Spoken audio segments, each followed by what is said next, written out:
Okay, good afternoon, everyone. I would like to now call today's special meeting of council to order. And I do wish to begin today by acknowledging that we are meeting on the territories of the Sauk and Shaanu Nations. And I would like to bring council's attention, please, to item number 3, and that would be that today's meeting agenda that the agenda for the July 17, 2023 special meeting of council be adopted as circulated, please. It's moved by Councillor McMath and seconded by Councillor St. Pierre. All those in favor, please. And that's unanimous. Thank you. Item number 4 is our public question and comment period. So this would be for all remaining items on today's agenda. So for those of you that wish to speak, if you could please introduce yourself. We just need your first and last name and the local government that you live in. We don't require your home address, just where you live. So Sauk is fine, or Otter Point, or JDF, or electoral area. And then please let us know which item you are speaking to so we can make note of that in our agenda. So time is at 2 minutes per speaker, please. And there will be a timer that will be set for you. So on that note, over to the public, please.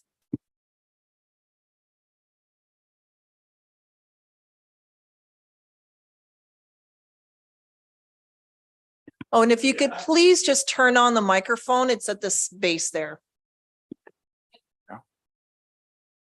Good afternoon, and thank you, Council, for being here today and your time on agenda item 8.4 in particular. So I wanted to express my full support. My name is Levi Meganbur, and I live within the district of Sauk. Community gardens provide a number of benefits within a community, including contributing to health and well-being, environmental sustainability, food security, and positive social interactions. Sauk only has one community garden currently within the Sun River area, and it's currently fully oversubscribed with a big wait list. As Sauk continues to grow, develop, and densify, access to land is going to become harder and harder to come by for the average member of the community. And I feel that by setting aside space for the community in advance would be a very forward-thinking action on behalf of Sauk Council in this regard.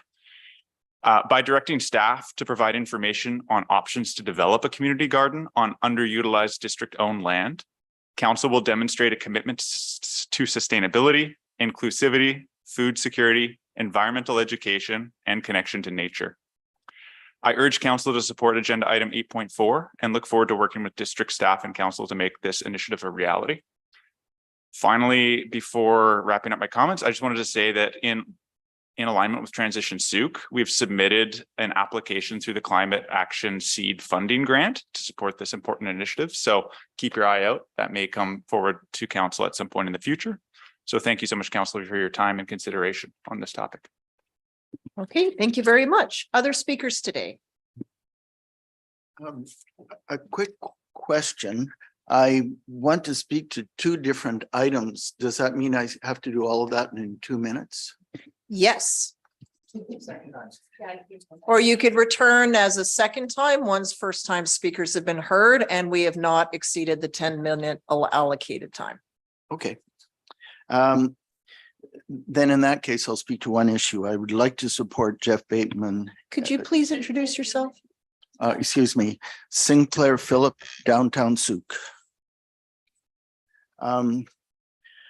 I am here to support agenda item 8.4, which requests that Sauk's municipal staff provide information regarding land which could be converted into land for a new Sauk community garden, and encourage council to give this request its full consideration. Ideally, this land will be situated closer to the downtown core than the current Sun River location. Sauk's food security is under threat. Inequality when it comes to access to food is continuing because of British Columbia's growing income inequality. Our regional food banks are clearly under stress. The cost of food continues to rise as a result of California's inability to maintain food production levels because of global warming, crop failures, and increased drought. The inflation of food prices will, according to the experts, will become a permanent feature of our increasing cost of living in the future, even after the war in Ukraine, which is a contributing factor.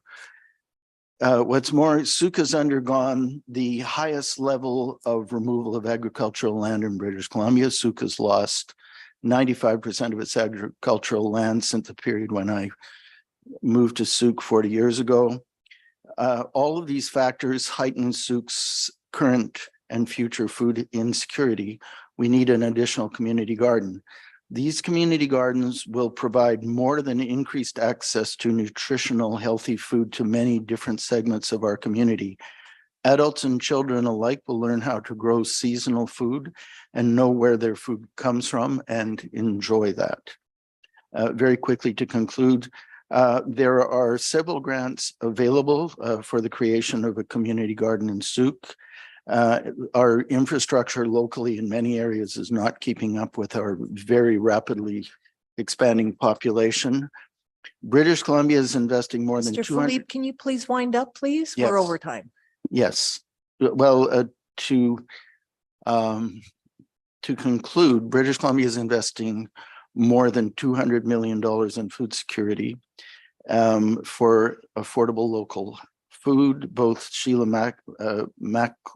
Malcolmson, Minister of Social Development and Poverty Reduction, is quite concerned, as is Minister of Agriculture Pam Alexis. Food security is on the increase, and global warming is a serious aggravating factor. And I will submit this in writing. Thank you. Next speaker, please.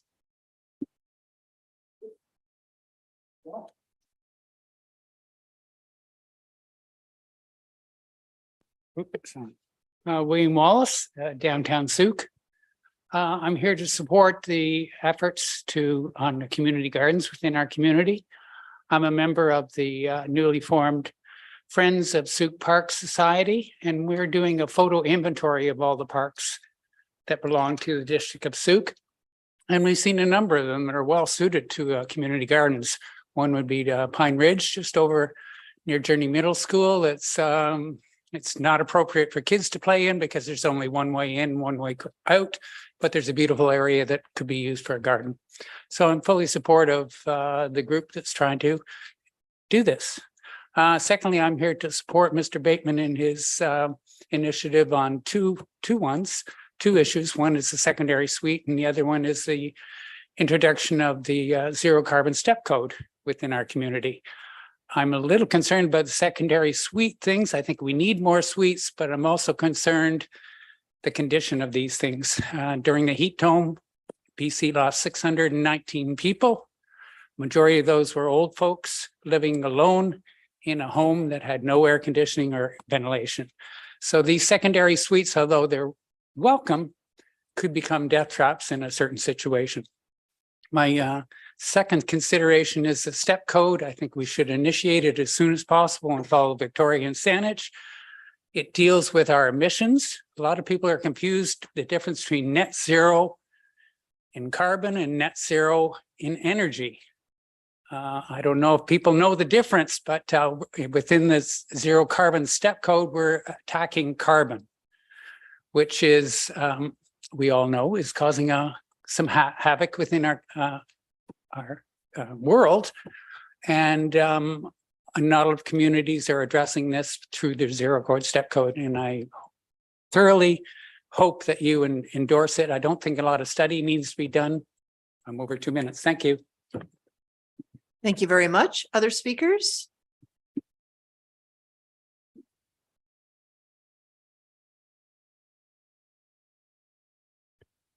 Oh, you actually just turned it off. So there we go. Thank you. Hi, my name is Michael DeVell. I live in Broomhill and Souk. My wife and I moved to town about 2 years ago, and we're raising a child here in Souk. We love the parks and the gardens, and we really support the, I believe it's 8.4, the community garden aspect that's being debated today.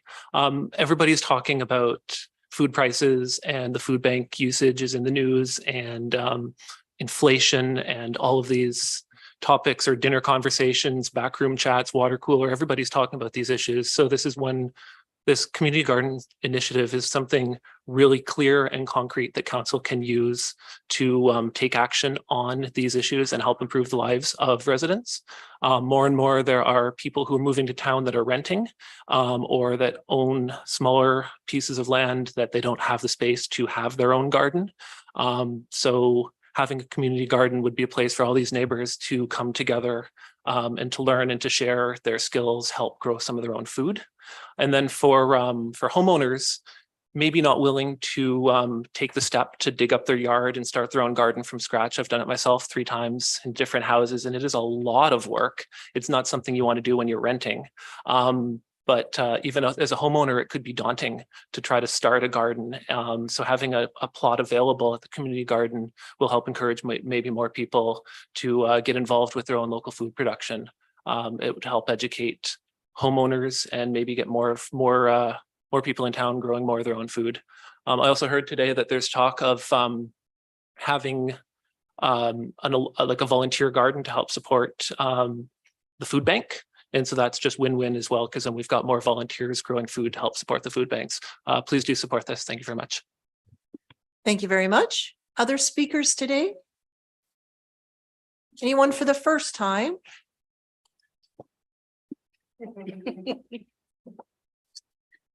Frederic Philippe, and I live in downtown Souk. And I'm maybe going to put it on the more I support 8.4 and Mr. Bateman. And I'm going to talk about the word community. What does it mean? Community garden things are very popular. Community gardens, community markets, food markets, community, the museum market, because being in a community means for a neighborhood that it's becomes more a village and people can share everything. And the way we build things are totally against a community. So we need to stop building the way we used to build. I think you're going to hear Sinclair, and he's going to explain to you why do we do things the way we did them 20 years ago. You don't buy a computer that is 20 years old, and he's going to mention that. I want to explain the health part of having a real community in building neighborhood that create that community. The way we do subdivisions is a very North American way of doing it, and it's totally against a community.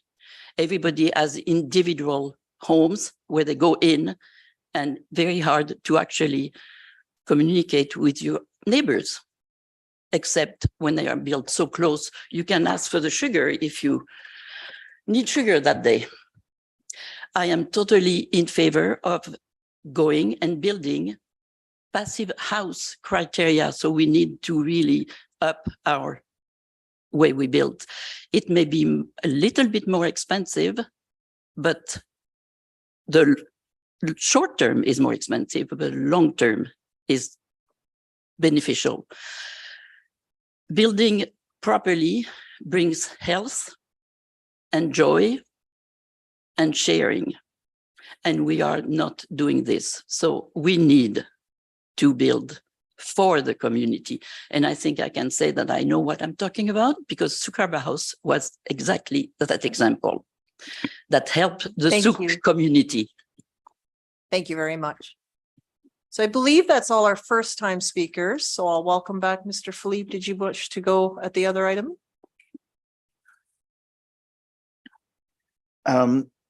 I would like to support Jeff Bateman and in his, You'll just need to reintroduce yourself. I'm again. sorry, Sinclair Philip Murray Road.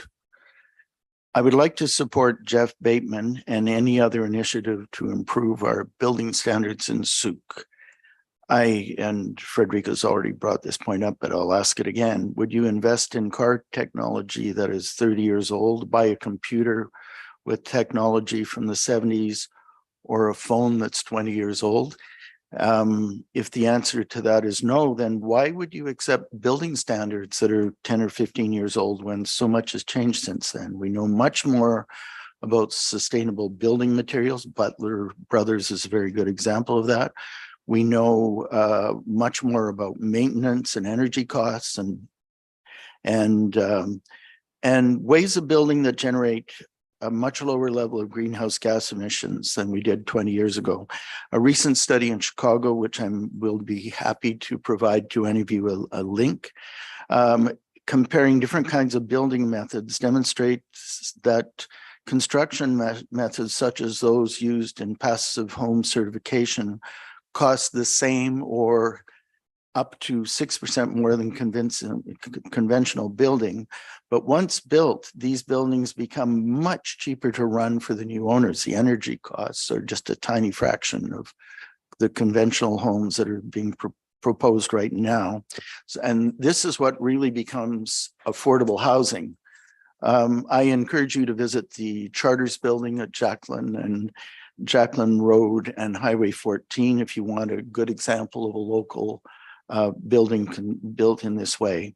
So as I said, I'm in support of anything that will improve the building standards of homes within our community.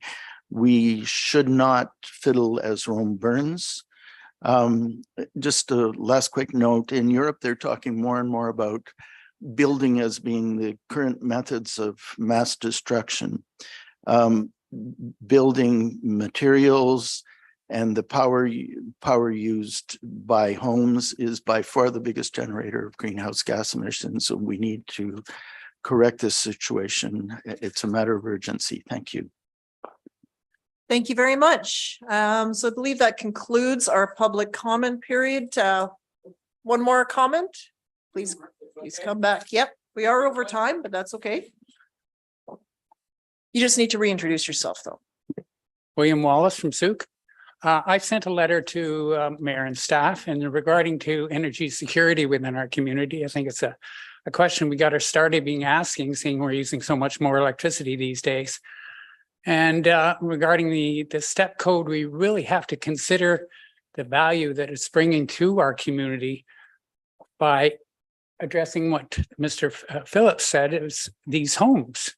These homes are using an average right now of 1,300 kilowatts, roughly 40 kilowatt hours per day. In STEP Code 4, we have to reduce that by 40%. In STEP Code 5, it's 80%, down to around 20 kilowatt hours per day. This is a big chore, and we have to get our building community ready for that.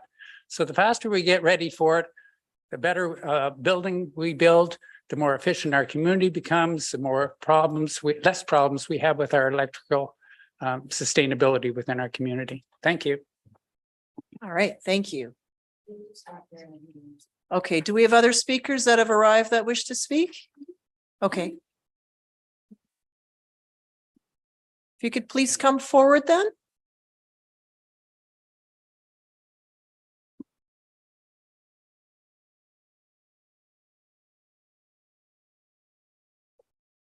Joe Phillips.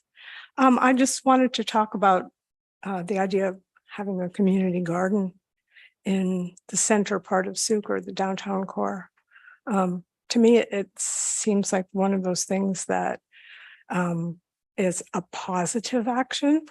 I don't see how anybody would ever object to that. And so it seems like something that would look very good on the district of Souk to, if there is an area, some sort of land that is not being used, it could provide for that. I just wanted to say that that seems like a very good idea. Thank you. Okay, final call. Are there any speakers? For first or second time? Okay, so that concludes our public input portion on today's agenda. So council will move on to item 6, which is reports. And the first one up is 6.1. Excuse me, your worship. Item 5 is the consent. Oh, agenda. sorry. Item 5, I stand corrected, the consent agenda. So that would be that the correspondence from June 21st through to July 5th be received and filed accordingly. It's moved by Counselor St. Pierre, seconded by Counselor Pearson. Anything? Yes, Counselor? Yeah, in Bateman? keeping with pulling the earlier OCP related letters, I'd like to pull item P from Sherry Ringma and item X from Ellen Lewis. You want to pull those for, To get them into the public record, A, okay, and B, to ensure that they'll be part of our discussions on October 3rd. okay. So for clarity, you're pulling those items to go to the October 3rd Yeah, agenda. as I did for the ones that are in today's agenda. Okay, but I just need to clarify, like, do you want them to come to the next regular agenda? But like you've pulled these so they come today, or is it to pull them to go to October 3rd? Well, as I believe I said last time, I'm hoping they'll come to the next major discussion of the OCP. So October 3rd, please. Okay, so those are to be pulled for the to the October 3rd agenda. Okay, anything else? Okay, so then I'll call the question, the rest, sorry, yes? You pulled P and what was the second one? B and X. Okay, perfect. Thank you. Okay, so those are going to the October 3rd agenda. Okay, the rest will be received and filed. All those in favor of filing? That's unanimous. Thank you. Okay, now item 6 is reports. The first one is 6.1 on transportation network services ride hailing overview. This report is following a request from council when we received a presentation a few meetings back from a member of the public. So staff have drafted this report. Any questions for staff? Councillor St. Pierre? Is staff going to present the report or not? Well, it's straightforward, which is our highlights, Ms. Machado? Well, I guess, thank you, Worship. I guess the highlight is that there is the Passenger Transportation Board has the sole responsibility and authority to issue these types of licenses. When council brought forward that correspondence from Orange Taxi, in the attached report to the report, it does show that Orange Taxi made a submission and was considered during this application process. I think that's about all I have to say. Happy to answer questions if I can. Councillor Bateman, then Beddoes. Yeah, through you. I note that Uber has now begun service in Langford over as far as Schwartz Bay and Victoria, and that in due course, perhaps 3 years' time, they'll be coming to Souk. Will we be given due notification of when this is going to happen? I can't speak to that. I'm not familiar with the Passenger Transportation Board processes. The way I read the report, I would suggest no. They already do have the authority to operate here. They have just indicated that they're going to start in the larger regions. Councillor Beddoes. Yeah, and in reading the report, it sounded to me like the province transportation board, when it comes to our area, area 2, would be open to reconsider. At least that's how I read it. Right now, the Uber is sort of not interested in doing the smaller towns. They're doing the bigger ones first. And so I don't see anything happening in 3 years. And in 3 years, the way that read, but I don't know, I should have highlighted it, that it was they would have another look at it in 3 years for the smaller communities. Did I read that right, or? Sorry. I'm just trying to offer the person, you know, a little bit. We're looking at least 3 years, and it may be 5 or 6 before we have to deal with this. I don't know, but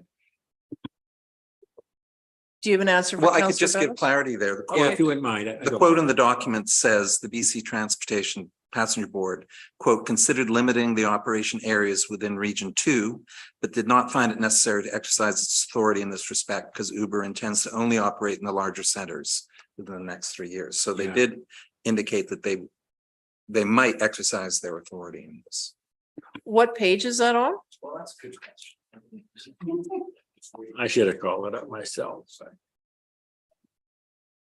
Where are you pulling that from? Because the way it sounds to me is that they have approval and they may choose to look at that, but they may not because the entity already has approval to operate. So it doesn't mean that anything will be reviewed in 3 years. They just may choose to, which isn't, they have to. That's my understanding too. They don't have to, but they're aware of the impact in the smaller communities. Excuse me, your worship, that's coming from the last few lines of the report, The staff report or the Yes. report from the staff report. the staff report? Okay. So.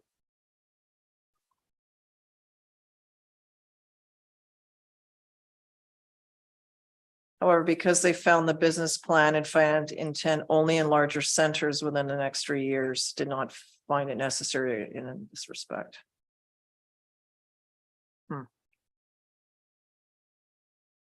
Counselor St. Pierre? I believe the reason for the report was because we had a request from members of the community to essentially take on an advocacy role with regards to protecting their business. My understanding is that as a local government, we're not meant to actually do that sort of thing. First of all, we're not supposed to actually help any particular business, whether it be Uber or Orange Taxi. And so we're stepping outside of our role in a fairly large way. What's more, the transportation board is supported by, I don't really want to get between taxi drivers and Mothers Against Drunk Driving. There's actually a ton of support for cheaper, more available services, either to support tourism, to support the local economy, to support people getting home safely. And I don't think it's necessarily our role to step into this area when there's already a government agency that's dealing with that. And they haven't automatically approved. They're still taking into consideration smaller areas that might need a slightly different treatment. But I would suggest that this is not our, as Councillor Beddoes has often pointed out, not our wheelhouse. And perhaps we don't want to get run over by a taxi. Just saying. Counselor Beddoes? First of all, I'd like to thank staff for that report. It enlightened me. It's not a complete answer to the future because obviously it's up to the transportation board to make those decisions. But it did give a bit of clarity to me and hopefully give a bit of clarity to some of our citizens. So thank you for that. Okay. I'm just, Counselor McMath? Mr. Brandon had requested that we advocate on their behalf. Has a response been sent to explain that municipality can't? No, because this is the first time it's like after receiving the letter and then the follow-up report, this now is the first meeting that this has come back Okay, so we'll have a follow-up to him. at council's request. We can. Okay, well, then I would put that request in. And Okay. it is touching on what Councillor St. Pierre said, is that municipalities can't promote individual businesses. And so between two, we really can't get involved.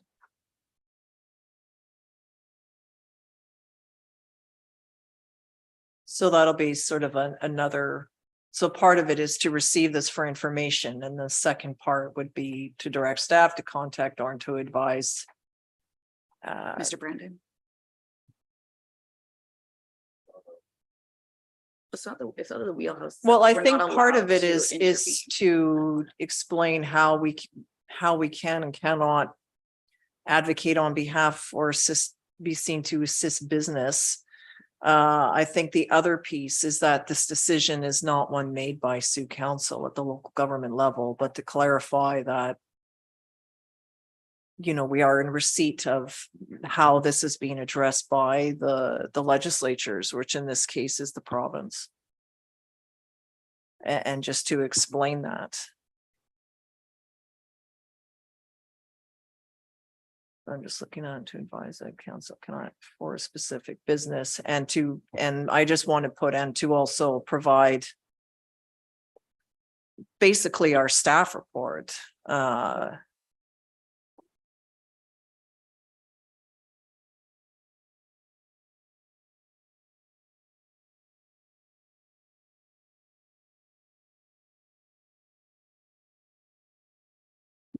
Just wait till it's on the screen.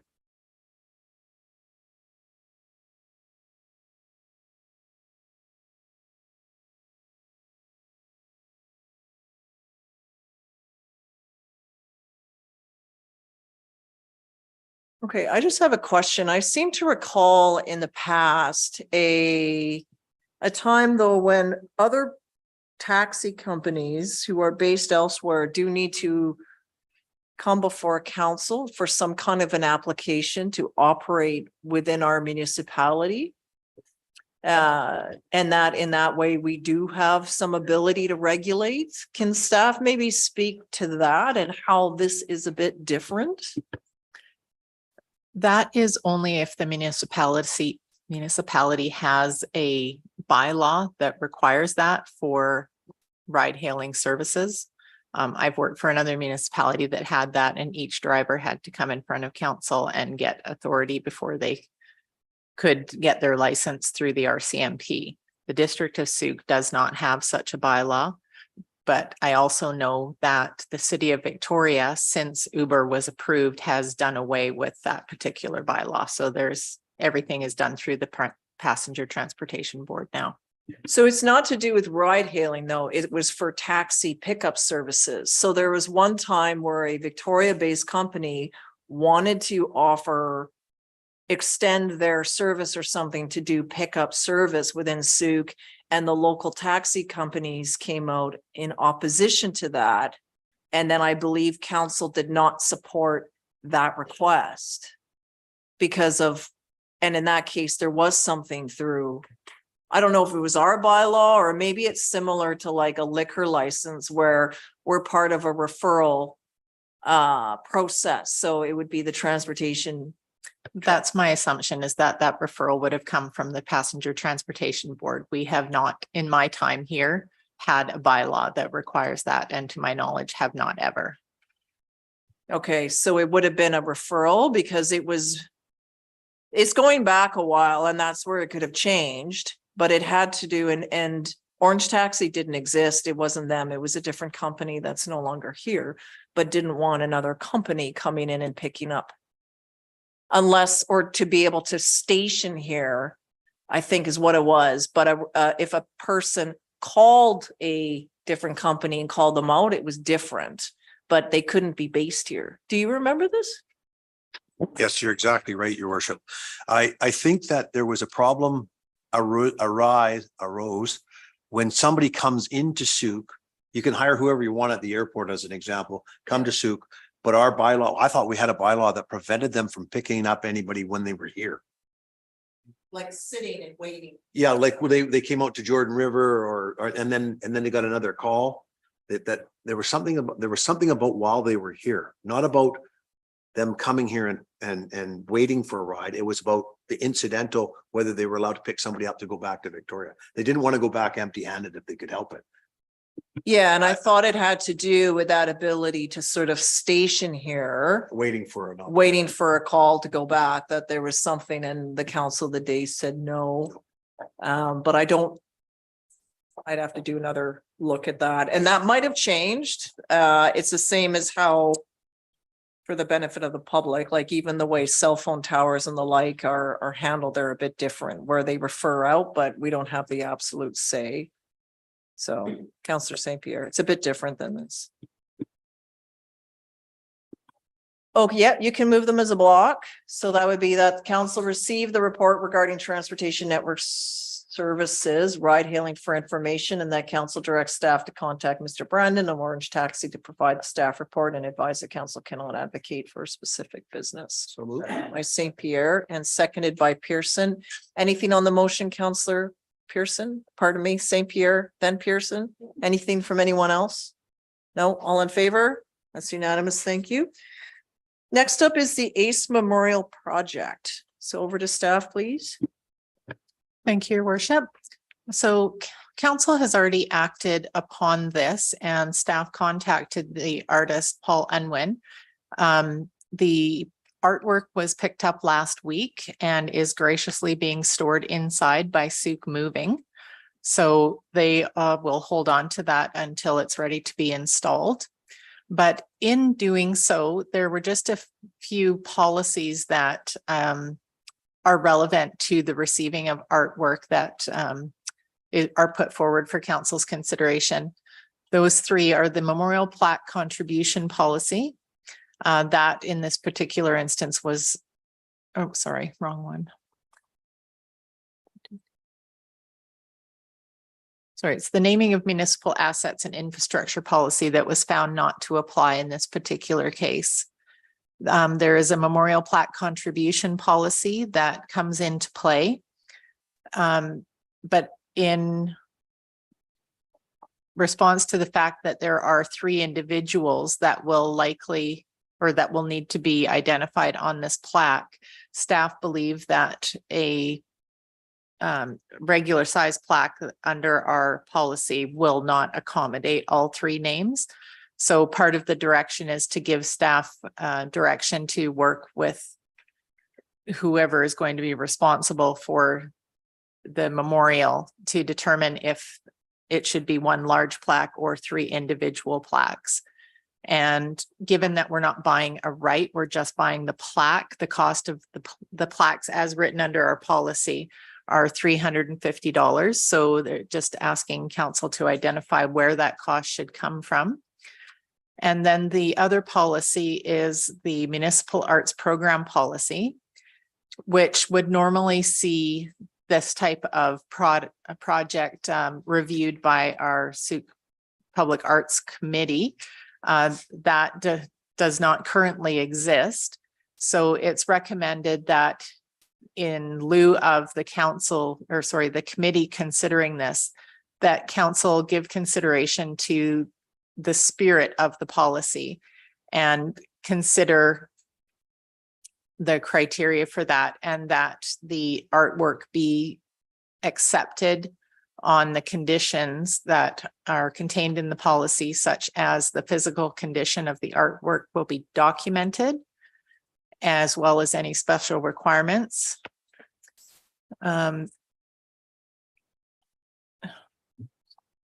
Sorry.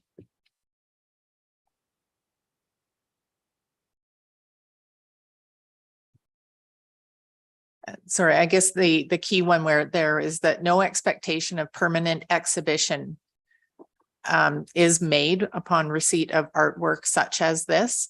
So that is included in the report, but based solely on the condition of the artwork. No other criteria would be considered that it would need to be taken down. I think. Yeah, so the moving storage, that's already been determined, and I think the location has been discussed about the entrance to the park here when Councillor Parkinson's trees will be replanted, and I think that's it.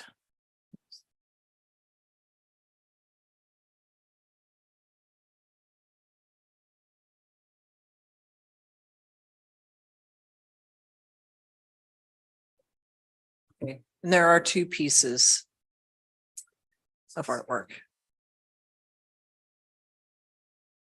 So 2 have moved. There's 2.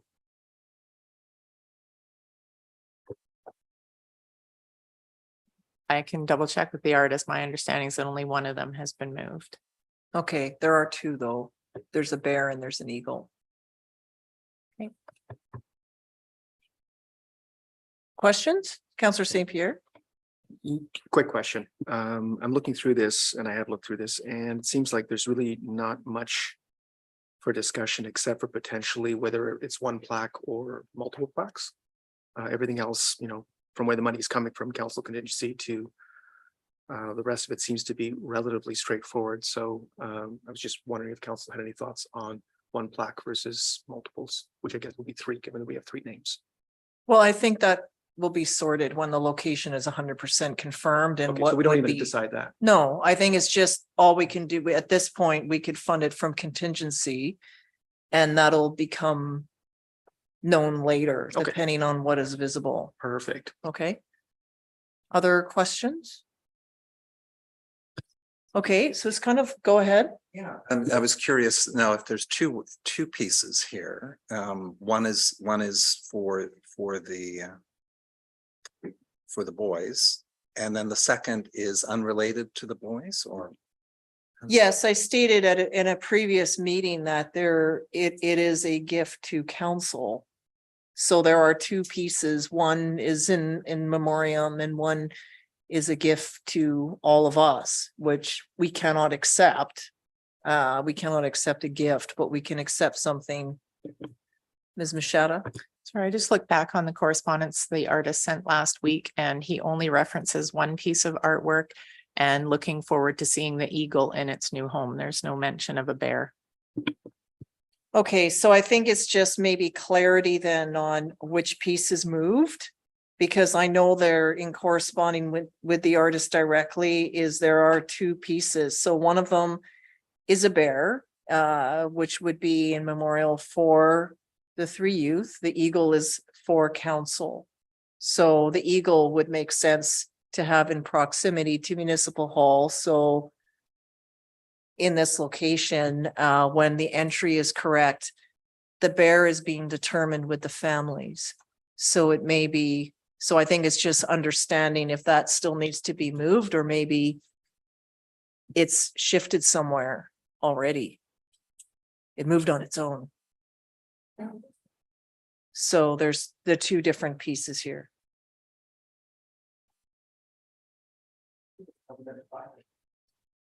Yeah. Council directs staff to liaise with the artist to determine plaques, logistics of moving, storing, determining location. Yeah. So it's not, It's all covered. it's not our. Yeah. Okay, I just wanted to clarify that. I know that there's two. So I believe this is the same on the screen, but I can't tell, so I'm going to read it out anyway. That is that council rescind resolution number 2023-201 from the June 26, 2023 regular meeting, directing staff to liaise with the artist. That council waived the municipal arts program policy 13.4 and the naming of municipal assets and infrastructure policy C0-019 as they relate to the ACE memorial artwork. That council confirmed consideration of the 5 criteria for the acquisition of artwork under section 5.2 of the municipal arts program policy number 13.4. That council accept the donation of the memorial artwork from the artist Paul Unwin on the condition that ownership of the artwork will transfer to the district of Sooke, and that there's no expectation of permanent exhibition based solely on the condition of the artwork. That council directs staff to liaise with the artist to determine whether a memorial plaque will be required and logistics of moving, storing, determining a location for the memorial artwork. And that council authorized funding for the memorial plaques to be funded by council contingency as required. So I would just add an S and an as. Moved by Councillor Lajeunesse and seconded by Councillor Pearson. So that's all clear for everybody. All right, all those in favor? And that's unanimous. Thank you. So on to item 7, which is a notice of motion, which now I believe is to be amended. Has this been, Councillor Bateman has read it into the record, but it hasn't been seconded or debated, correct? Correct. And the motion that's on your screen is Councillor Bateman's updated request that he sent this morning. Okay, so Councillor Bateman, why don't you read that out as the mover into the record? Because I can't quite fully see it. Yes. So whereas the District of Sooke is seeking to proactively address issues related to housing affordability, community safety, and climate change, therefore be it resolved that district staff, 1, proceed with amendments to Sooke zoning bylaw number 600 regarding secondary suite minimum size restrictions and other minor housekeeping items as determined by staff.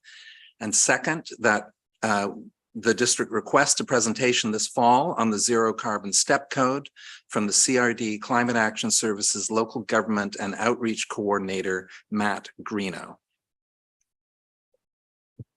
So that's moved and now it's seconded by Councillor McMath. So to motivate, go ahead. Yeah, so, I brought this motion forward because these were three substantial letters we'd received related to the building and zoning bylaws.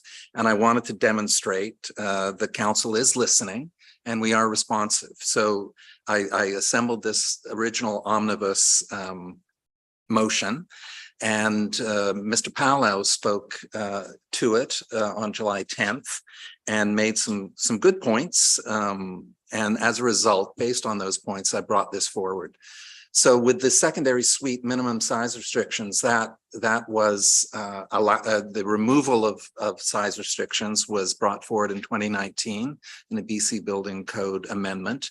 And based on the fact that we do have a housing and rental crisis, and that this will aid housing affordability for individuals. And this provides more options for larger family rental units. Homeowners have flexibility in dealing with the layouts of their own homes and could perhaps help cover their own mortgages more efficiently. And it's also a preliminary step to the April 2024, BC Housing is launching what they call their secondary and basement suites housing pilot program, whereby individuals making renovations for secondary suites can get up to $40,000 or 50% of their costs. So that launches in April 2024. So that's item one. Item two, the zero carbon step code, we have yet to have a presentation on the subject. And I think this would be a good next step. Municipalities across the CRD are Saanich, Victoria, Central Saanich, View Royal, and Esquimalt and Langford are all having presentations this week. So I think at the next possibility in the fall, we could get a presentation ourselves and then have a baseline for discussion. Okay, thank you. Councillor McMath is a seconder. Thank you for bringing it forward. And it really does speak to that engagement and active listening and wanting to work together. And I'm really excited for the first piece. The second piece, we had that struggle with proactive climate action versus cost of living. And so to get an educational insight from those two leaders as to busting myths and those potentials that people have to sort of negate some of those costs. So I'm really looking forward to it. Thank you. Councillor St. Pierre, then Pearson, then Beddoes. Yeah, just following up on Councillor McMath's comments. Kudos to Councillor Bateman for all the good work. And I was hoping that in reaching out to Mr. Greeno, we might be able to see if he's got any expertise, because it's entirely relevant and connected to passive building. Because in order to reach zero carbon, a lot of the changes that need to be made are in terms of design, not necessarily in major changes in materials. And this is something that, again, in terms of myth busting, we could find out more about what exactly we're looking at in terms of maybe incentivizing passive building, and what does that look like in terms of the zero carbon step code. We've had a lovely input from Mr. Wells, who's not with us right now anymore, but whatever, I'm speaking for him anyway. So hopefully staff can maybe emphasize that if that information is available as a part of the presentation, it would be extraordinarily welcome. Okay, thank you. Councillor Pearson. Yes, through the chair. Thank you, Mr. Bateman, for bringing these forward. Both very relevant and very appropriate. I just have one question and other minor housekeeping items as determined what.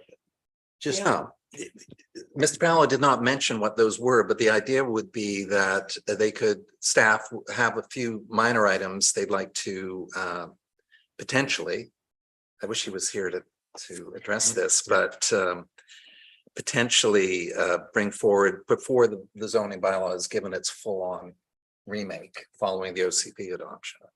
Okay. But he didn't state specifically what, but I imagine we'll get a report back and we'll see the whole.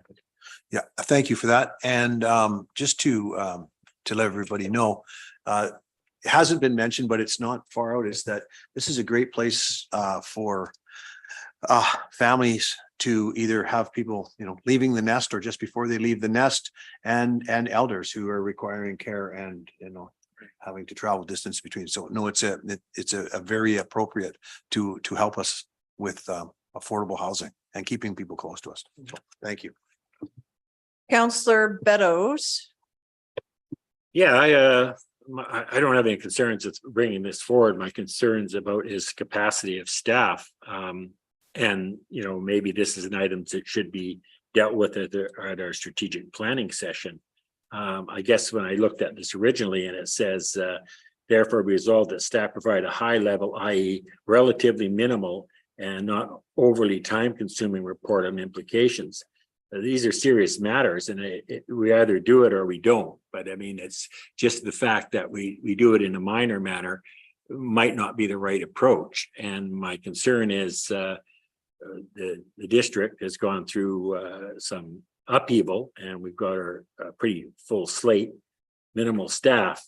I just want to know about the capacity. Is this something that we can do at this time, or we leave it for strategic planning where we set out priorities of staff and decide which is us that do that, which decide what staff can work on, and they have to tell us if they have the capability of doing that. So I don't have a great deal of problem with bringing these things forward at a time, but I'm not so sure that this is the time to put it on staff shoulders, and that we should look at it as strategic planning as a council and give some direction as to staff. It's just what bothers me is relatively minimal, not overly time consuming. Of course, we want all our reports to be that way, but this seems to be could be a fairly complex file. So I would like some comment from staff on the capabilities, or is this something that we could look at with strategic planning? Or is that fair to staff? Through your worship, I guess, as always, as Councillor Beto stated, staff capacity is always going to be a challenge. There's lots going on, especially in the planning department.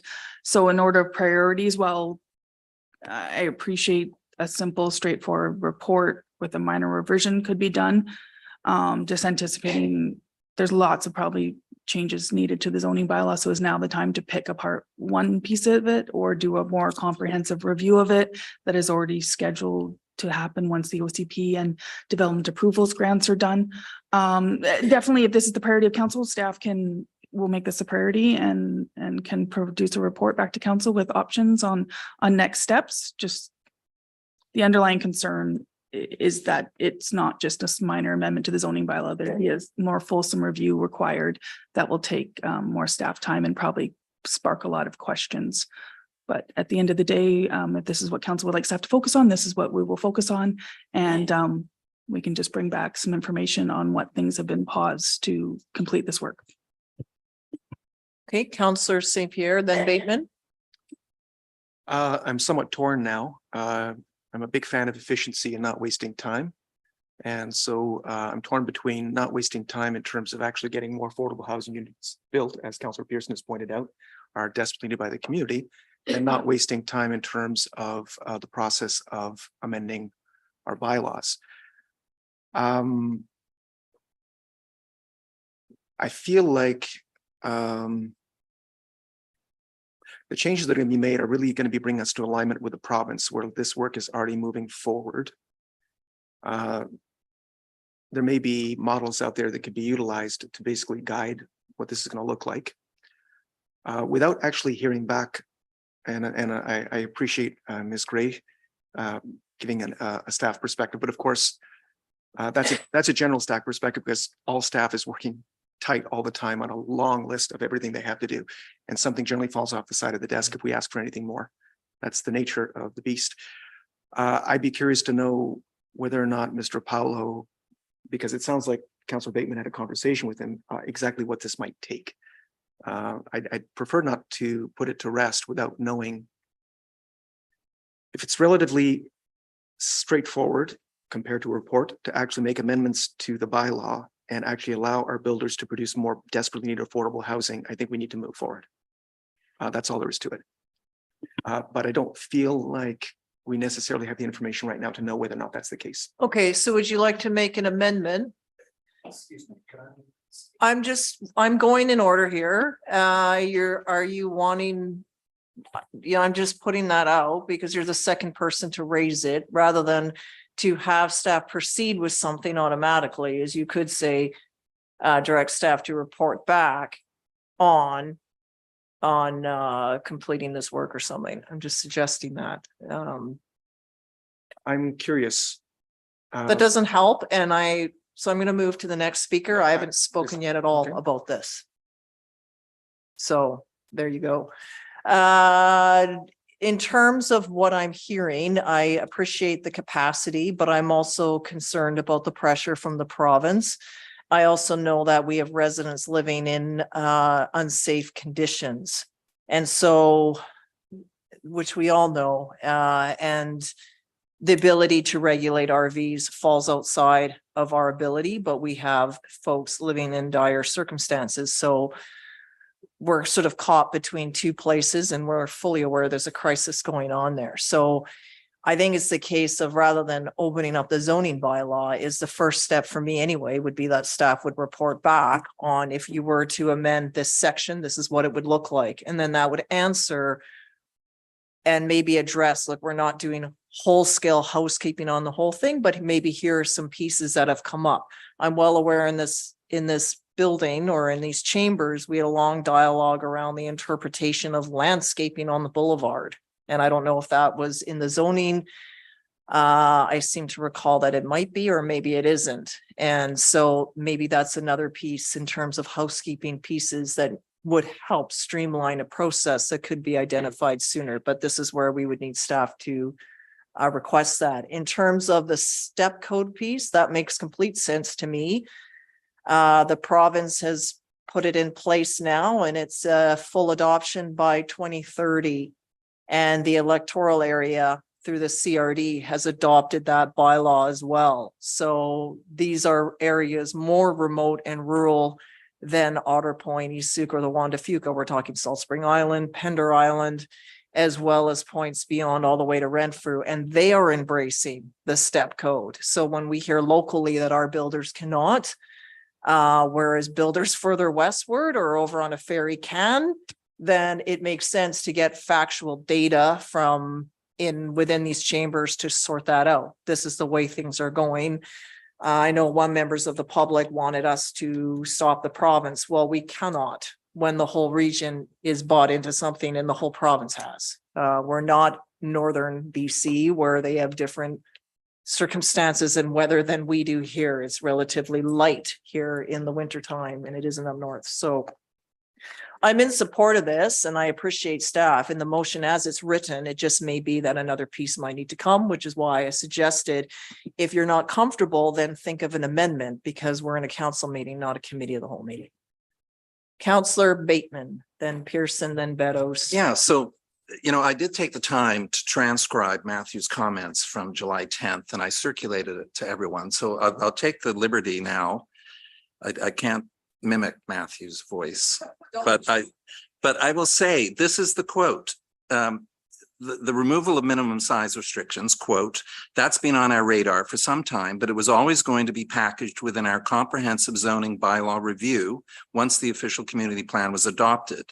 Now, this is up to council to decide. Are you still wanting to wait until the OCP is adopted? Or would you like staff to look at bringing this forward as another small scale zoning bylaw amendment? There are a couple of other items that aren't pressing, so we could make a value-added process to at least package a couple of items in the zoning bylaw that we'd see worthwhile in advance of a comprehensive review process. So, i.e., not a whole-scale review of the zoning bylaw, minor amendments to the zoning bylaw. These are my words now, including removal of size restrictions. So he sounded amenable to do exactly that. That's what I heard on July 10th, and that's why I changed the motion. Okay.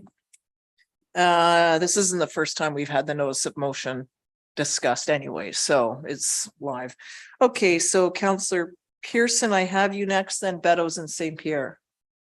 Yeah, and hearing that, it just solidifies it for me, because in the background, the province is issuing a $40,000 grant to people, which the interest rate's gone up again. It may be that assistance for people to stay in their homes and take advantage of that grant. As we know, grant can have a tendency to be oversubscribed to and out sooner rather than later. So I think there's a bit of urgency on this. So if council or if staff can do that, I'm hearing your words, sir. So I agree with you and the mayor both. So thank you.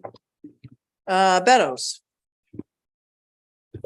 Yeah, I still have problems. I don't like dealing through a third party when dealing with the director of planning. I would like him to be here to answer my questions if I have some. I don't distrust Councillor Bateman. He's a very honorable man. But I think I understand the urgency. I'm also concerned about the workload of staff and other things that are going on. I'd rather put this, I know it doesn't sound quite right to put it off for another couple of weeks to Mr. Paolo could be here to tell me the impacts and what, you know, again, what it says, what other things have to slide. And yes, I understand these things that have some urgency, but we have a lot of things that have some urgency. So I'm a little reluctant to support this at this time. I mean, it's certainly in 3 weeks' time, when Mr. Paolo's back and can speak to it in some detail, and I can ask him questions to it. I can't ask him questions now. I have to ask Councillor Bateman, and Councillor Bateman isn't the chief of planning. So I would prefer doing this in a couple of weeks down the road. I don't think that's going to be the end of the world. We have to wait for that. So that's my feelings. Okay. Well, in the absence of a director, it would be our chief administrative officer that would speak for staff, and we're not meeting again until the middle of till September. So I'm hesitate to call a special council meeting for this. St. Pierre, please. I appreciate the report from Councillor Bateman and read out, even though it wasn't in Mr. Paolo's voice, and was appreciated. I do think that based on what was said by Councillor Bateman, I feel quite comfortable. I think it's actually, from the sound of things, going to offer Mr. Paolo the prerogative with a council approval to actually move forward on some other areas where we might end up with some efficiencies and honestly better process. That staff has probably already identified, but doesn't actually have council's approval to move forward with. So I think this is actually a good thing that will actually provide staff with a mandate to move forward with some needed improvements. And quite frankly, I think that our affordable housing situation is such that an extra month or two, as Councillor Pearson has pointed out, with grants on the line potentially being oversubscribed, could make a difference to people actually having a place to live or not. The risks are small.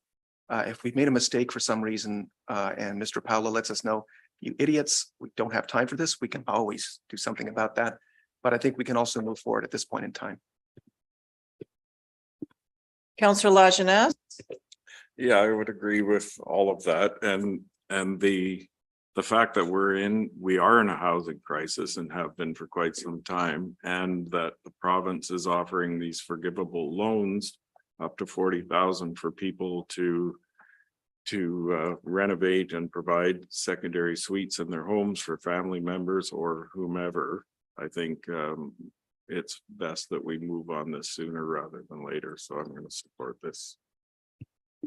Okay, and just to clarify, it's not necessarily grants or fully forgivable. It is the case where homeowners will be able to access a forgivable loan of 50% up to a maximum of 40,000 over 5 years. However, conditions do need to be met along the way. So just so that word here often gets spiraled out differently.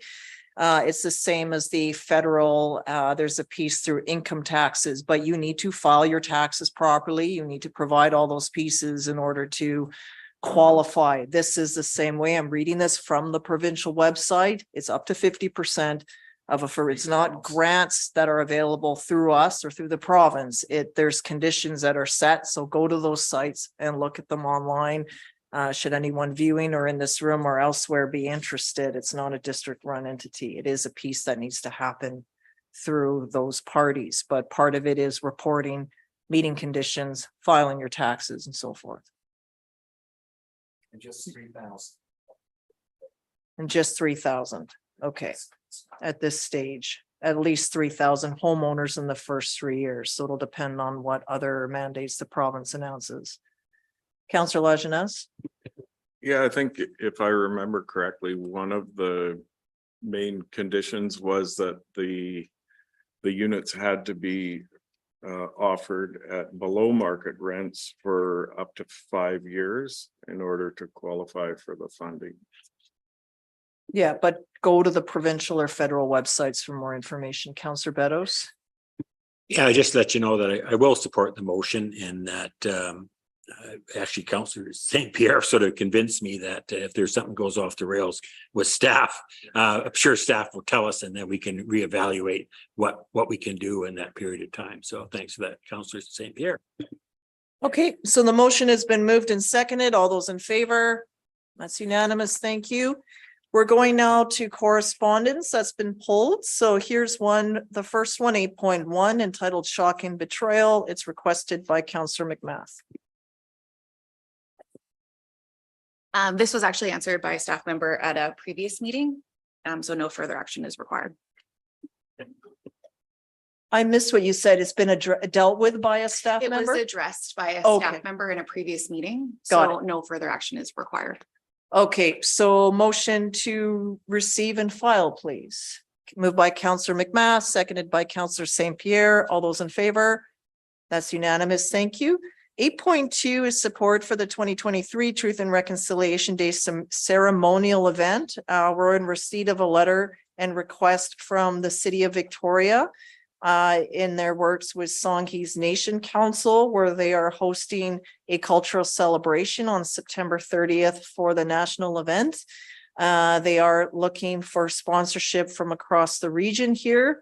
And so because it came to all of us, I thought I would bring it forward here to see what council would like to do. I also note that we also have our own event that occurs here in Souk, which is where I would be that day, health willing, other circumstances. It's in my calendar. Life happens sometimes. So I just thought I would do a check-in to see if there was a desire to fund this, in which case, if someone was wanting to do that, I would also then look for someone to attend on behalf of the district. I just know at my time is already bookmarked.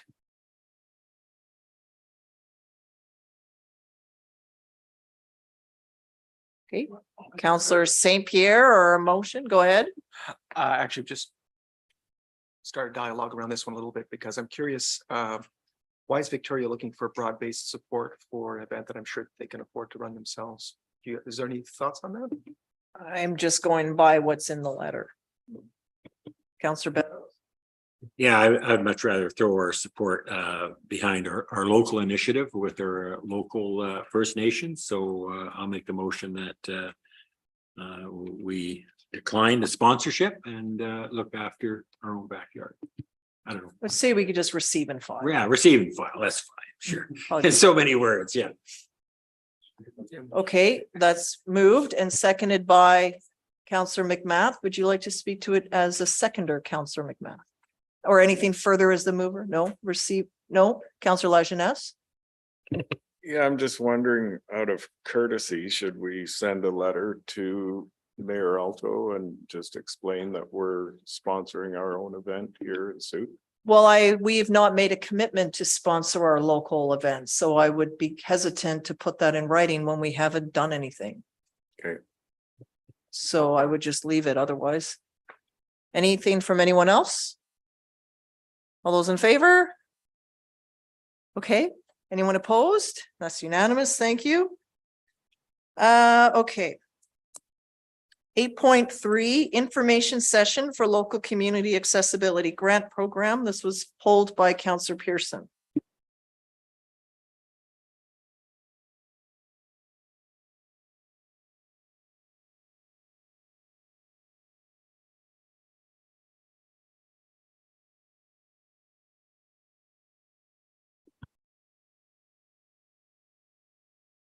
Okay, It was one of those ones that I wanted you to bring it forward so that staff could, because they have a web.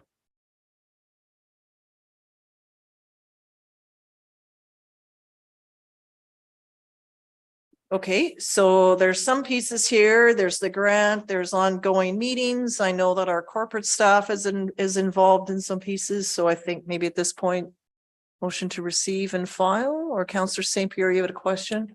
Just on what you just said, do we know that corporate staff is planning on, someone from our staff is planning on attending the webinar, and therefore the district will be knowing what's going on with these particular grants, how they could be used and so on? Is that the idea? Because if we have someone on staff that's doing that, then that's perfect, and file and receive sounds great. But Ms. Machado?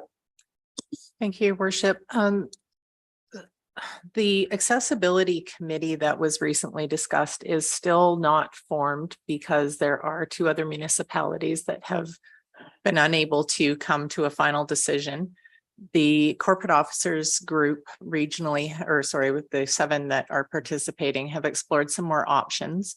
We anticipate another report coming back to council in September with some other options if we're unable to have the other communities come on board. But we'll note that one of the items in the correspondence is that it is to undertake something in your accessibility plan, which the district does not yet have. So I think that this is premature. Go ahead. Yeah, and thank you for that, Ms. Machado, through the chair, because our CAO informed me of kind of where it was at. My point was, I just didn't want this to get lost if there was some accessibility things that we could improve on in our own bailiwick. That was it. So, but if we don't have a committee to work with, well, then file and receive. Nor do we have an accessibility plan yet. That was part of the original proposal, was to have one done for all of the regions. So. Okay, thank you. But on that note, we are looking at incrementally improving accessibility to every opportunity we have, including the access into John Phillips Memorial Park as an example. Washrooms to be wide enough, those sorts of pieces, but we have a lot of outstanding work to do. All right. Motion to receive by Councillor McMath, seconded by Councillor St. Pierre. All those in favor? That's unanimous. Thank you. Okay, next is 8.4, available land for Sooke Community Garden. Councillor Bateman. Yeah, so here's another item that flows through in those correspondence files, which have many riches within. So I pulled this one. As we've heard today, there's an appetite for more food gardens. We have one in Sun River, of course. The new BC Housing Project on Drennan will have a community garden for its residents. And we have the Grace Garden out at Baptist Church, which isn't a community garden, but its food is grown for the community and the food bank in particular.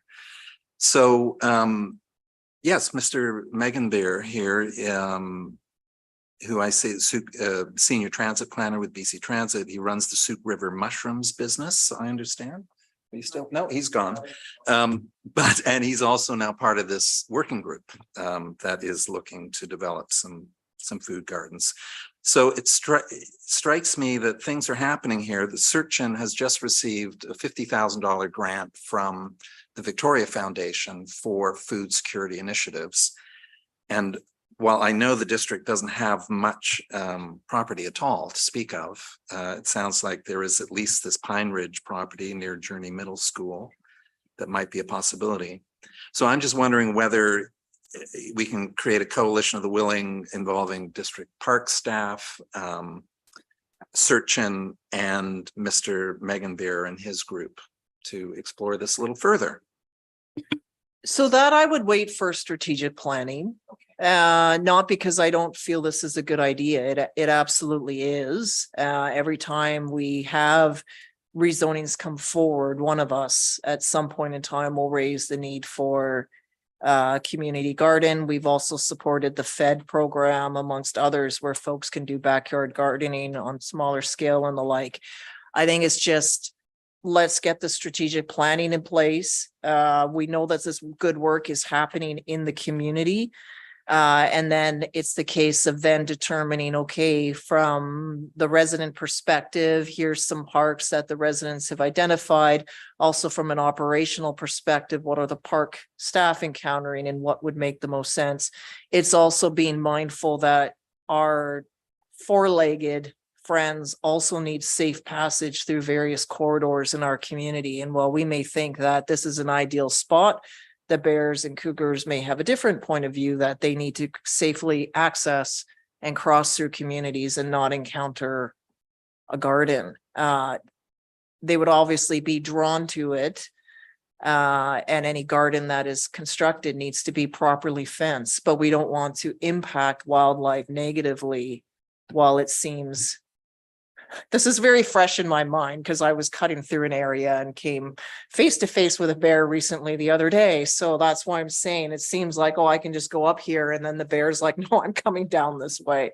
So one of us had to go the long way, and that was me and not the bear. So this is kind of why what happens in areas. They're not only for us to walk through, but there's wildlife moving through them too. So it's just when we then fence off an area, then that animal has to now find another way. And what does that look like? So that's the operational piece. Also, it's the case where things need to be fenced, soils brought in and all of that. So if we say, yes, we're going to do that, then who mobilizes that? In terms of Sun River, it was a bit of a process. It was a good idea, but we had to, what does the license to occupy look like? What does the grants look like? What is the wetland like? Who's responsible for what? Who's going to then oversee? What are the rules of the land when it comes to those residents that actually use their plot versus those that have one and don't use it at all and it goes fallow. So there's all of those mechanics that need to be sorted out. We obviously have a good foundational piece through the success of the Sun River Gardens that could be added and increased elsewhere in the community, but maybe there's other pieces of land that are more on the side of the road as opposed to up a hill into the back type of thing. So it's just, there's different components. Do we need another one? Absolutely we do.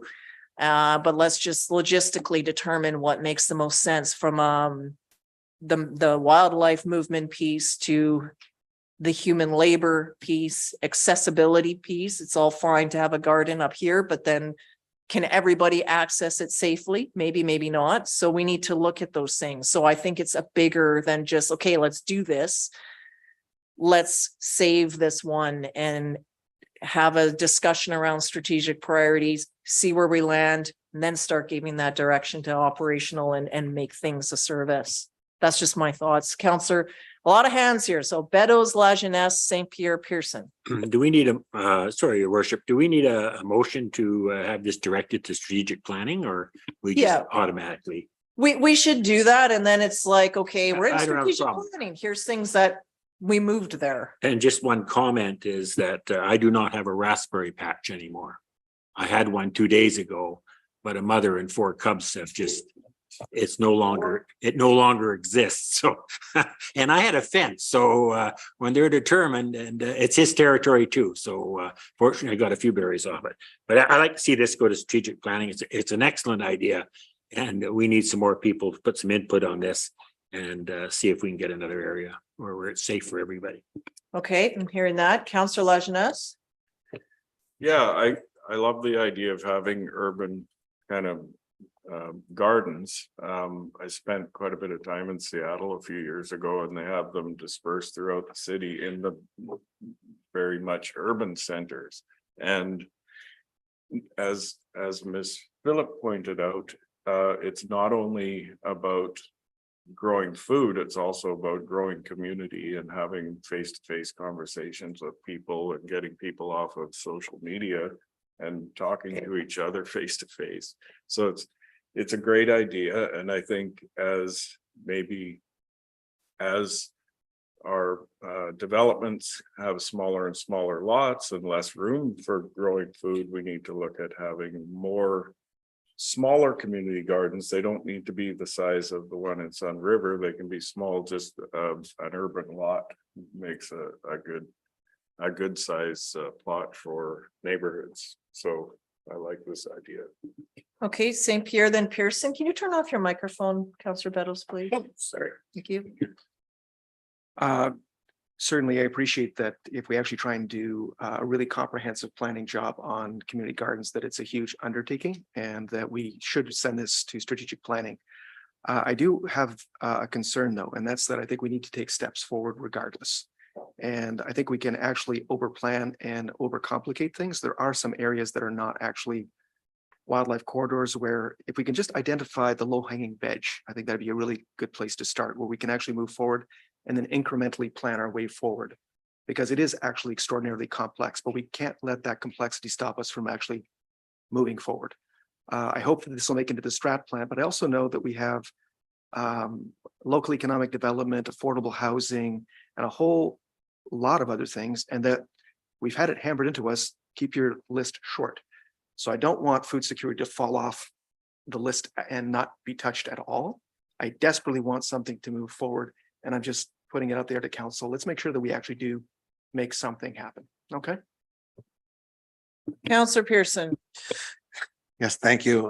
And Counselor Beddoes answered the actual question for me. How do we, make a motion to get it to the strat plan?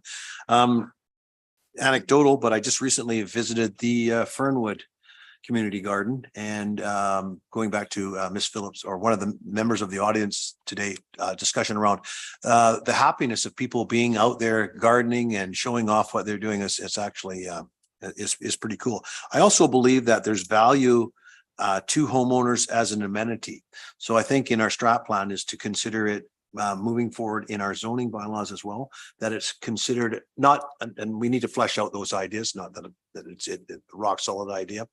But if we consider a community garden as amenity, it will have a lot of buy-in, I think, from developers as well as a contribution to their development. So great thoughts, and it is something that's desperately needed in our community. Okay, so it'll be then to refer the council direct staff to refer this item to the council strategic planning session. Moved by Councillor Bateman, seconded by Councillor McMath. Any comments? Yeah, I just, it's what a great process here, right? So, and the fact that this is coming from grassroots, our community at large, and they're coming to us with their ideas. There is a Friends of the Sooke Park Society has formed. There's this new working group. I think that kind of enthusiasm and willingness to step in and do fundamental work in support of or encouragement. You're shaping our agenda. So thank you for showing up and requesting these. The end. Councillor Saint McMath, Councillor McMath. Okay, the last piece I wanted to make was a lot of this work is already taking root in the community. So with some of the programs that council has spread before, where we provided grow kits and the like, those I've heard from some families that are continuing that with year 2. The Seed Library is very popular. CD Saturday is exceptionally busy in Sooke all the time, as are the night markets, Saturday markets, where folks are not only buying fresh produce, but also the veggie starts that they're using in their own home. I'm aware of many reaching out to one another for gardening advice. Like, I found this on my plant, or what is this? Something is this is this a weed, or is it something edible? What is it? I have this type of a mold or pest, and how do I treat it in a way that's organic? So those conversations are live and well.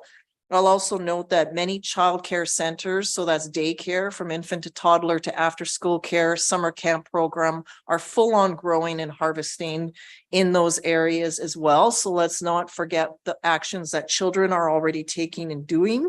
Many came home with bean plants and other plants, and even pack fundraisers were filled with grow kits and from seed, veggie starts and the like. They were exceptionally busy for PAC programs. And also many neighborhood groups where someone had mega success with garlic, have too much, who can I share with or trade with for rhubarb or strawberry starts or those things. So there's a lot of that already happening. It just is under the radar. Sometimes we get distracted with the other negative noise of social media, but when you actually turn that off, you just see that there are many others that are basically using those social media sites for productive uses, like keeping themselves, neighbors, and others happy and healthy, and trading and solving garden problems. So there's a lot of that happening. There's often folks who have a lot of like quince to share around, and cuttings of different plants, or even school students that have managed to grow an abundance of fruit that they're like raspberries. I found them for $5 a pint recently, slightly cheaper than a neighborhood farm.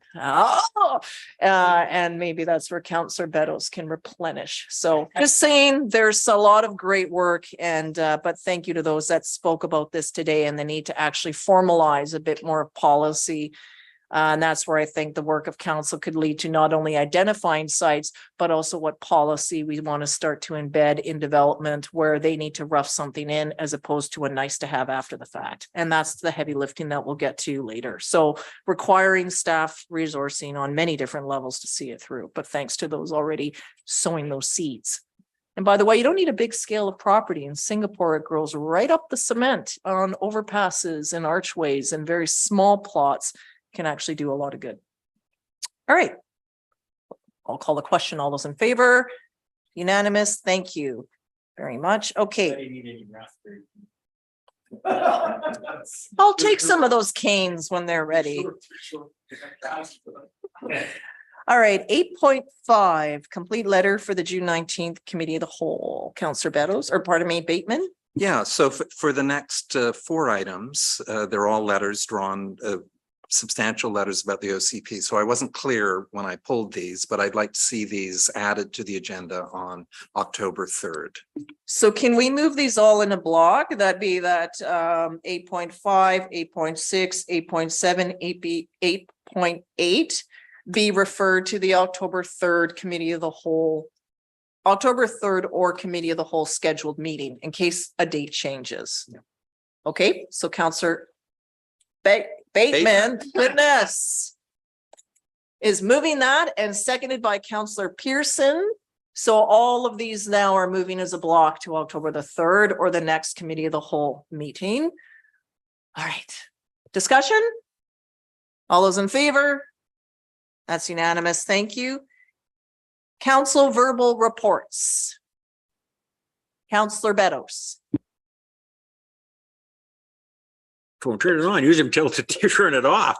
But anyways, I attended a food bank meeting the other day and it actually blew my socks off. They are anticipating a 45% increase in customers in this year alone. And I'm hoping to have a little help from maybe my colleague, Councillor Bateman. He seems to have the ins to these things. Is when are Drennan and Charters going to be fully rented? Because the reason being is the food bank now buys for Christmas. They start setting up the chains for Christmas. And with an anticipated 45% increase, it's going to be crucial. They know who to buy for. And not that everybody in those buildings are going to need the food bank. I don't know, I'm not alluding to that, but there probably will be just with the population increase. So there's a concern there. And so maybe somebody can help me with that if they know a little bit about, because I look at the one on Charters and I see half a dozen cars there. Obviously, they're not fully let out yet. And it's been available now for a good number of months. I don't know why. Maybe we could find that out. Just so that these organizations in town that do backfill would know. The other thing is just to be aware that with this increase, they are busting at the seams at the community center there at the community hall. And they have their freezers are full, their refrigerations are full. And if we ever get into a disaster, which, you know, when you look at our forest and the dead trees in my property alone, we are busting at the seams. It's great to build all this housing, but with this housing comes a great deal of other things that spin off for us. Last thing I wanted to mention is there's a great deal more seniors coming on board, and they're having a bit of problem mixing with some other elements that go to the food bank, and they are scared. And that's too bad. So the food bank is considering, instead of doing it on one day, they're going to do it over 2 days and see if they can work something out there. So I just wanted everybody to be aware that there's some great concerns there, and there's some good people working on it. And if anybody's got a free time to head up the Christmas Bureau with some organizational skills, they're looking for somebody. That's it. Any questions? Can answer best I can. Just some comments back, Councillor Beddoes. So from what I can see is Charters Road is complete. Nothing outstanding, and Drennan says November 30th, 2023. It's interesting, Your Worship, because I see that Charters is complete, has been for some time, but there's not many I don't see much activity around there. I'm down there quite a bit with the ball diamond and whatnot. I heard, and I don't know if it's substantiated, that they were holding off populating that building for various reasons. I don't know, but I would, if it is going to be fully, how many units there? 70? 75. And those will probably need a great deal more in the way of food banks. But they're also considering, instead of having them come to the food bank, we've got 2 big trucks now, might go to them.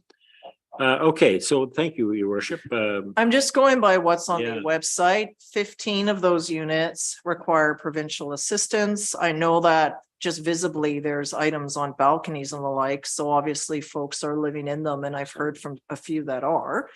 The Drennan one is larger with 170.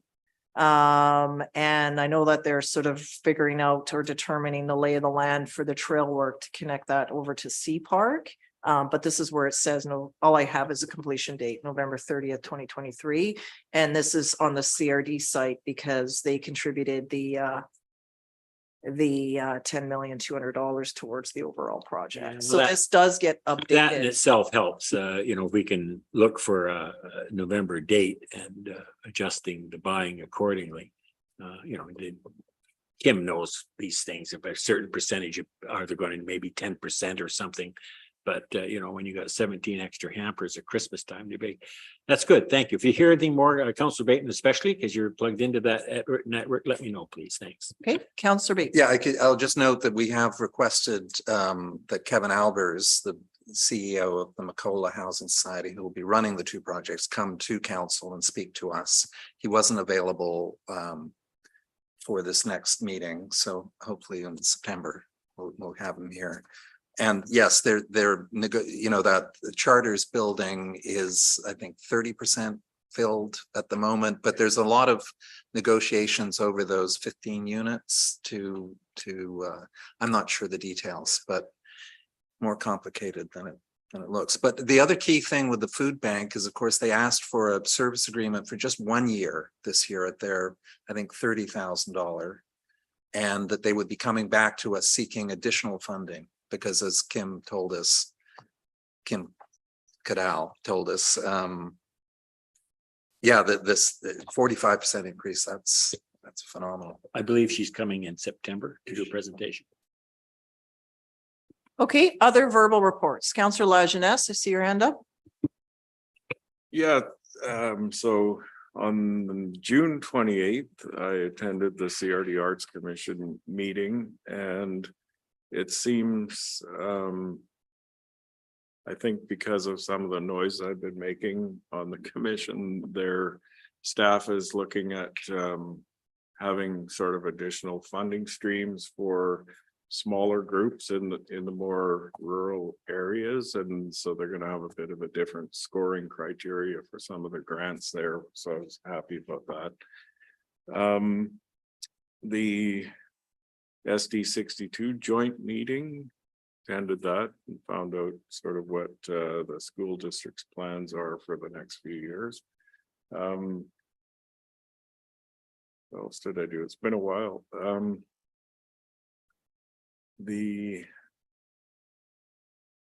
Attended the Souk Historical Society meeting last week, 2 weeks ago. And the Souk Region Museum's open house, which was reasonably well attended. There was lots of salmon, it was really good. Councillor Pearson was making hot dogs and hamburgers that nobody wanted because of the salmon. But yeah, it was a good event, and it'd be good to see more people come out, but it was fairly well attended anyway. And that's about it. Councillor Pearson. Yes, thank you. Also attended the salmon barbecue at the museum, as quite aptly pointed out. Salmon barbecue, and I was cooking hamburgers and hot dogs. The mayor did a great address there about us sort of getting back together again, which I thought was extremely well received about after COVID. getting back together and celebrating in our community. So I really appreciate that. Attended the School District 62 joint meeting with council here in Chambers. Very informative. And nice to see that collaboration between us, although I came away with sort of a different opinion than I have now. We need to hurry up and get our school done. That's what it kind of need to do. Most important is I attended the Wanda Fuca water meeting on July 4th. Ian Jesney, who's been covering CAO, is going into retirement again. And the CAO has been named, and I didn't write down his name. I don't know why. Of importance to us, the asbestos that we talked about earlier that was covered by CBC issues at hand or whatever, and there was a picture of Langford in there.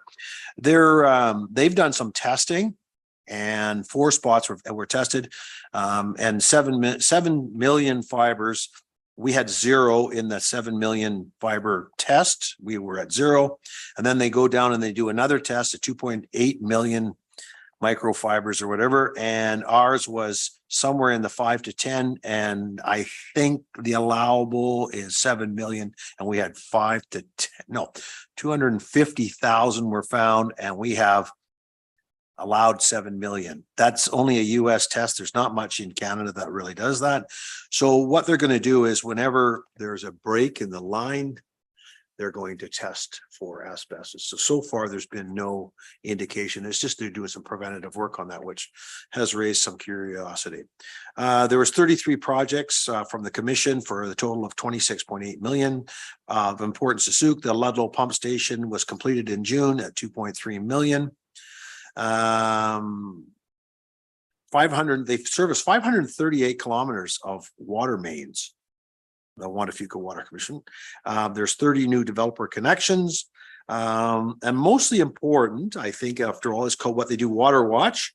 We were currently on June 25th at 89.2% of the volume in our reservoirs, which is right on track. If anybody took chance to look at the graph, we're right on track with all previous years, even though we're in a lot of drought on Vancouver Island.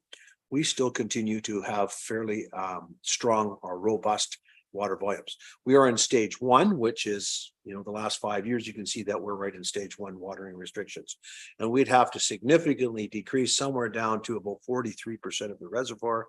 At this time, we're at 89 to get to stage 2. So we still have to be mindful and take proactive steps to saving water, like turning off the tap when you're shaving, and turning off the tap when you're brushing your teeth. Little things will add up.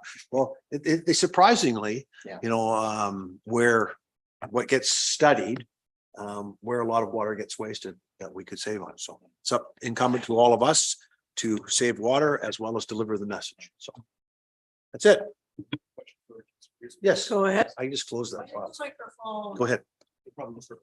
In the microphone. I was working on it, Okay. working on it. I was actually curious about the asbestos. My understanding, I grew up in Quebec, and asbestos was mined at Tetford mines and so on and so forth. My understanding of asbestos is it's actually fairly stable in mineral form. It's fairly stable in a lot of forms. It's vile and carcinogenous as soon as it gets in the air in small particles and fibers. I'm curious. I mean, at this point, it's people, kind of associate asbestos a lot with like plutonium or anything. It's an absolute evil. But in water pipes, is there a lot of evidence that it's actually dangerous if we actually drink it, as opposed to breathe it in? Because I'm curious about that. The answer is no, it's not dangerous. The AC pipe, which Wanda Fuca Water Commission, which was CRD Water, is actively replacing all the AC pipes. They have a program. It should be completed, and I'm going to say by 2050 completely. So there's, like I said, 538 kilometers, and I can't remember the exact number. It could be in this report, but there's an active. Our water district is proactively replacing all of the AC pipes, so that it will be completed. I'm going to say 2050. It was a huge help. No, and that's their our Waterfuca Water Commission, which is part of CRD Water, is extremely proactive, has some of the best leadership, water leadership and stewardship in Canada. And so all of the steps that I talked about are proactive steps. So they're testing when they have a break to see if there's any noticeable change in that. So like I said, there was 250,000 particles under 5 microns. And so the allowable US standard is 7 million of the bigger ones, not the smaller ones. They couldn't find any of the bigger ones. So this one, the small ones. So, thank you. Reasonably safe. Okay, I'll just go to other counselors first. Oh, go ahead then. On the water thing, thank you for that. It's nice to know that the reserve, our thing is at 85%, which is excellent. But I just wanted to comment, I've never seen so many dead trees in my property. I got 2.5 acres and I'm losing about a third of them. It just, every time I look out back and they're dying. And I know that water reserve doesn't help them, but it just goes to show you what a terrible time we're in. And I hope we get some rain soon. Counselor, Yeah, just to comment is that even though our water reservoir is in good shape, it doesn't mean that we're not in a drought situation overall. So we're fortunate with our water supply, but we have to be cognizant that there is a drought going on Vancouver Island. yeah. Counselor Bateman, then McMath. Yeah, so for me, yeah, the MOU meeting with School District 62, very competently chaired by our Deputy Mayor, La Jeunesse, and Amanda Dowie, who I believe will be the new chair of School District 62 following Ravi Parmar. And yeah, it was a fascinating session. We were given insights into this 5-year capital plan that they've just submitted to the Ministry of Education. And the 3 key things here, Edward Milne Community School will expand in 2024 to 2026. And that's expanding the building envelope and adding 250 seats to the school. So that's important. Seismic upgrades to John Muir Elementary and Cicinos Elementary. And there's funding for seismic upgrades to Souk Elementary as well. And then there is funding budgeted for a new elementary school starting in 2027. And there's that's to be determined what the site of that would be. Is that going to be a rebuild of Souk Elementary or, as originally planned, Sun River Elementary? So there was that was fascinating. Oh, and we had a lot of talk around local traffic and safety challenges on these 3 schools along the highway, and Councillor Pearson had some good ideas.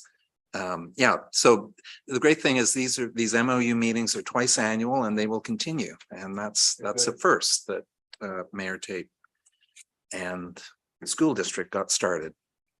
So the Souk Multi-Belief Initiative, you'll be hearing, I believe, Moonfist, Rick Eby, Andy Shell, and myself are working to create a Souk volunteer recruitment event on Saturday, September 23rd.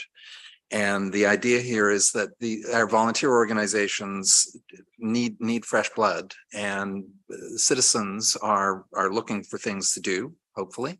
And so create an event where, we had a 1-day volunteer recruitment event at EMCS back in the spring. This time it would be a tour where you would go to the sites where these groups are doing their work, and you could drop in, meet the volunteers and discover firsthand what work they're looking to have filled. And so the plan is to get in touch with a set of our leading volunteer organizations. And anyway, Moonfist and Mr. Eby will be here ideally next week if the delegation request is accepted. They'll be filing that tomorrow before 4:30.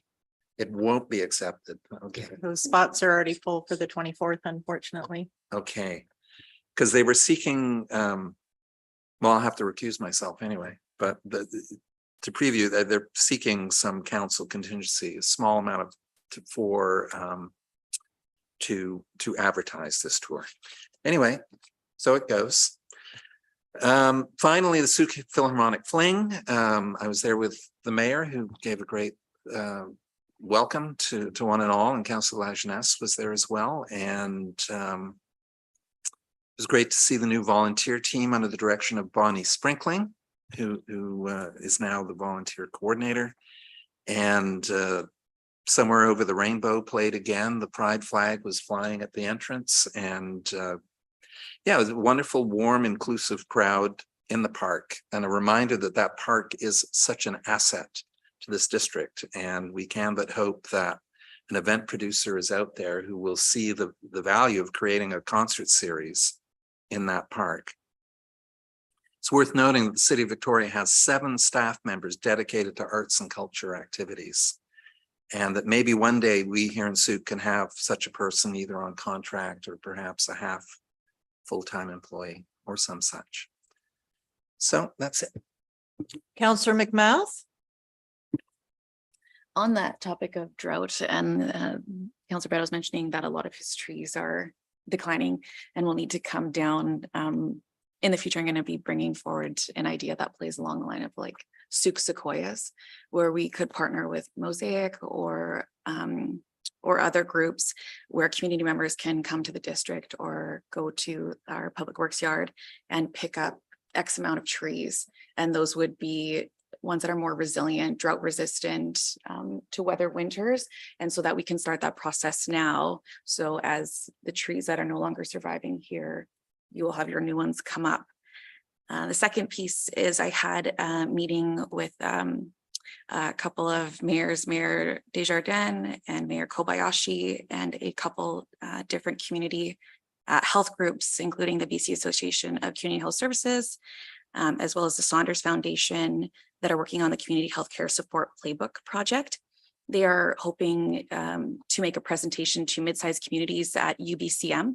And today is the deadline for submission requests to have those presentations. I'm going to be forwarding you all an email after this meeting. And apologies for the short notice, but we just had our meeting. And it will just be a request to have you send a request to UBCM to hear that presentation. So the playbook would look at pieces and how you can weave it into the OCP to assist general practitioners with having housing, affordable housing for their staff members, for themselves, for their family, daycare pieces that we talked about before, and then a couple other tools that you can weave in, and Central Saanich is already starting that with their OCP as well. Yeah. So if it's something requiring a council resolution, though, we need to deliberate on it live. So is that what you need? No, so it doesn't need to okay. be council resolution. So as an individual counselor, if you would like to hear about this playbook and this presentation, then you can submit the request to UBCM. Okay. And so as a member, as an individual member, yeah, it doesn't need to be a one-piece motion coming from all of council. Okay, just wanted to clarify. Yeah, Okay. of course. Process, okay. Other updates? Okay, I'll just close, but I noticed the drought on my suburban property as well, and the impact on some types of trees. So thinking of fire smarting and just some of the work we're doing on highlighting that. So that's sort of where we're moving forward with our property. In terms of the flags here, they are flying at half mast currently, and this is to recognize the young person we lost that was on the front fire line, fighting fires in the north, I believe, or the Columbia area. Yeah. So that the fire department will put something out. Typically, though, we lower the flag until the date of a memorial or celebration of life or the like has been scheduled and passed. So that's where the flags will be. I am aware that Ravi Parmar will be taking his oath of office later this month. He'll be resigning as a school board for the Belmont Landing the day prior. I think it's July 27th, I believe. And then the school trustees will need to schedule a by-election, but it will be for the Belmont Landing voters. So Milnes Landing, of which impacts our trustees, will not be going to the polls. This is to fill a seat in the Belmont Landing area. So sometimes it just gets a bit confusing on who's voting for what, but in this case does not impact Sooke residents per se, because we're part of Mill. The Souk Fine Art Show is full go for their season this year. You may notice that Purchasers Preview has shifted to Friday night.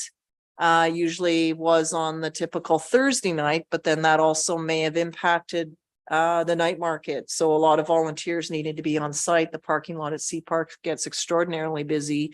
So perhaps that's where there's a shift. Purchasers Preview, a ticketed event on the Friday night if you're interested. So no collision with night market on Thursday night. Souk does sponsor and provides the recognition, or the mayor attends and hands out the notice or the award to the Souk based resident in that particular category. So I will be at the Artist Celebration Night, which is Saturday night. I'm aware that I have an opportunity to bring along a guest. So because my partner will be coming to Purchasers Preview with me, I'd like to offer it to one of you. So be sure to email me though if you're interested, and I'll look at coordinating to get you on the list there and the times and the details. I don't remember any of that right now, so that's all on you to remember that. I thought I got an invite. You got an invite too? I believe so. There was awards, I believe. I'll have to. Well, check your email, and if you didn't, then let me know. I don't know. All I know is, all I'm concerned is what I have received. I do not know what you have received. Thank you to the Philharmonic Fling for an excellent event in the park. They also hinted, or I highlighted, the October series, which will kick off later on in the year. So be sure to bookmark or follow the Fling for more information on the upcoming season.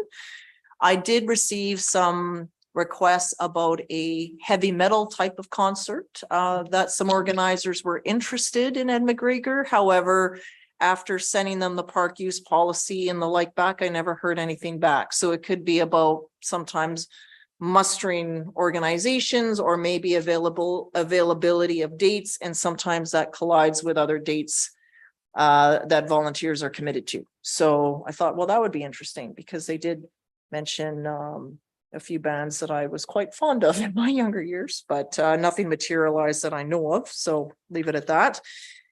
Pardon me? Scorpions. Is that one of your favorite bands? The Scorpions. They were a band, but not one of my top bands at the time, although I have a huge weakness. Yes, I might admit to Whitesnake and Bon Jovi and Motley Crue and others. Yes. Here, Okay. to me, I think everybody else, on behalf of society, in recognition of council's ongoing and much appreciated support for Souk Fine Art. So please accept this invitation for you and your guests to join us in the art celebration. Is that the same one? So that would be the same one then. So you've all been invited. Yeah, August 4th at Sea Park. Yep. Okay, so that means, I'm assuming then that all of council is in receipt of that, in which case you don't need to come with me. I'll just look forward to seeing you there. The end of the shows, right? Versus, I think you're referring. Oh, the artist celebration. I'm going to the artist celebration night. That is the next day. Anyway, I don't remember now. It's all coming together as it is. So thank you for that. The Demaumiel Creek Golf Course is in full swing now. They do have someone on site to handle the ticketing. And what's interesting is the revenue has increased dramatically, but participation is about the same, which would tell us that many people golfed for free, because you cannot have that to be the same, right? The same number of people playing with large increase in revenue. So I think it's from the loyalty system didn't work clearly. So now everyone is paying for their rounds, and the revenue is coming in accordingly. It's an excellent golf course, and it's good to see it come back fully as it should be. Wow. And then there was one important piece I was going to mention, and now I don't remember it all. Oh, it had to do with the CRD meeting. So you may recall or be reading information about biosolids. So this actually doesn't impact us that much, because the way our biosolids were approved under a mandate where any biosolids are trucked from Souk and disposed of into Heartland landfill, is much in the same way that the Peninsula system operates. When the Corps received their funding, there was a requirement that there be a beneficial use of the biosolids and that they not just be landfilled. So this would be all core area participants. They found a beneficial use by way of Lafarge cement plant in Richmond. So the biosolids are trucked to Richmond and then fed into the kiln there and mixed with whatever to produce concrete. There was, however, a breakdown or a fire in one of the kilns, which rendered that impossible. So between ferry cancellations, supply chain disruptions, all of that, Lafarge is just coming online. However, in the meantime, the CRD had to landfill the biosolids, and then there's only so many Ds per year, which this is permitted. It far exceeded that. So then the regulator stepped in and said, what is your beneficial use plan? In February, the board resolved to send them up to the regional district of Nanaimo, where their mandate allows for the beneficial use land application, and it was for a reclaimed or a reclamation property that was identified. However, some things seem to happen out of step. So that got stopped, and then it's been back and forth. The interesting thing with procedure and what's reported out is it said the board did this or the board did that. It is the board, but it's only the applicable voters at the table. So only the core area participants can actually vote, and it's a weighted vote. Interestingly, I can speak to motions, but I can't vote. So you can influence the vote, but you can't actually vote because it's a service and the cost is borne only by those that participate. The board in the CRD does not approve or has a mandate opposing land-based application. So no land use application, but it's okay to send somewhere else that is a different land application. That's just what it is what I'm saying. So at the board meeting last week, it was then determined, well, maybe we need to look at sending these solids to the beneficial use to another area that isn't agriculture, but perhaps civiculture. So that forestry then pops into my mind.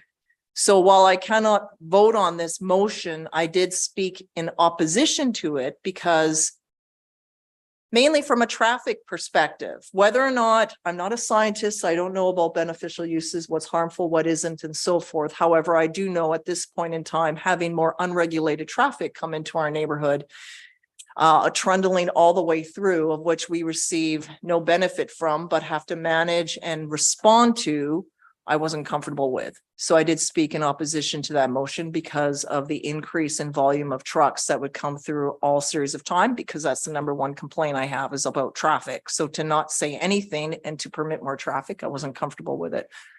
Regardless, that motion failed on a weighted participant average, whatever that looks like. And they're still going to be going to Nanaimo, but I believe Lafarge is back in action now. Meanwhile, CRD staff are progressing another way of addressing this. I don't remember now what it's called, but another more scientific way of dealing with the biosolids at the plant to generate energy. And that was the whole intention, was a waste energy type of initiative. And that's being fast tracked right now. So just from what you're seeing and why didn't I vote or this or that, can't. Souk does not vote on that particular discussion. So that was a long meeting, and now we have an August meeting to make up for the meeting items like today that didn't get attended to from that meeting. So it's back to the committee. This week on Wednesday, there's a transportation meeting and also another environment meeting. Councillor Bateman has offered or is on standby for me because I need to get some very invasive dental surgery done that afternoon, and that I'm really not looking forward to, but I'm otherwise not available that much Thursday or Friday because it's going to be difficult to talk, and you're probably all quite relieved to hear that. So on that note, I'll call for a motion to adjourn by Councillor McMath, seconded by Councillor St. Pierre. All those in favor?